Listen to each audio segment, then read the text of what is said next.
আজ আপনাদের জন্য একটা দারুণ খুশির খবর নিয়ে এসেছি। বিশেষ করে যারা ভোটার তালিকায় নাম বাদ যাওয়া নিয়ে আতঙ্কে ছিলেন, তাদের জন্য ট্রাইব্যুনাল এক বড় সিদ্ধান্ত নিয়েছে। এখন থেকে নোটিশ ছাড়া আর কারো নাম ভোটার তালিকা থেকে বাতিল করা হবে না। সবাইকে এবার সুযোগ দেওয়া হবে। আপনারা জানেন যে সামনেই নির্বাচন।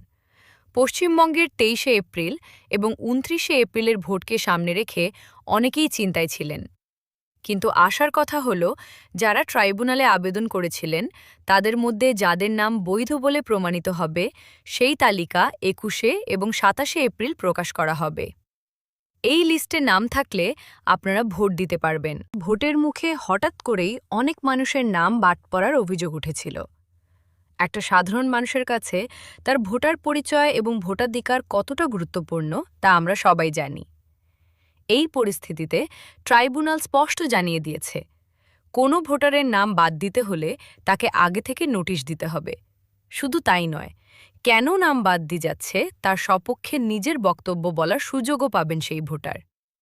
অর্থাৎ প্রশাসনিক ভুলে কোনো প্রকৃত নাগরিকের অধিকার যেন কেড়ে নেওয়া না হয় তা নিশ্চিত করা হচ্ছে। অবসরপ্রাপ্ত বিচারপতিদের নিয়ে গঠিত এই বেঞ্চ এখন কড়া নির্দেশ দিয়েছে। বিশেষ করে পারিবারিক যোগসূত্র, যেমন বাবা বা মায়ের সঙ্গে সম্পর্কের নথিপত্র ঠিক থাকলে দ্রুত সেই মামলার নিষ্পত্তি করা হচ্ছে। স্বচ্ছতা বজায় রাখতে প্রতিটি মামলার বিস্তারিত তথ্য পোর্টালে লিখে দেওয়া হচ্ছে। বিচারপতিরা প্রতিদিন প্রায় ১০টি করে মামলার নিষ্পত্তি করছেন। যাচাই প্রক্রিয়ার সময় বিচারপতিরা একটা বিষয় দেখে অবাক হয়েছেন। দেখা গেছে তালিকা থেকে বাদ পড়া ভোটারদের মধ্যে একটা বড় অংশই হল মহিলা। এই বিষয়টি সামনে আসতেই নোটিশ পাঠানোর প্রক্রিয়াকে আরও বেশি গুরুত্ব দেওয়া হয়েছে। কারণ কোনো বৈধ মহিলা ভোটার যেন সামান্য যান্ত্রিক ভুলে বা নথির অভাবে তার অধিকার না হারান।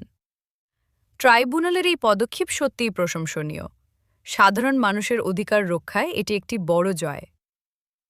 এই খবরটি শুনে আপনার কেমন লাগছে? বা আপনার নাম নিয়ে কি আপনিও চিন্তায় ছিলেন? অবশ্যই কমেন্ট করে আমাদের জানান। ভিডিওটি ভালো লাগলে লাইক করুন এবং বন্ধুদের সাথে শেয়ার করে সবাইকে এই খুশির খবরটি জানিয়ে দিন।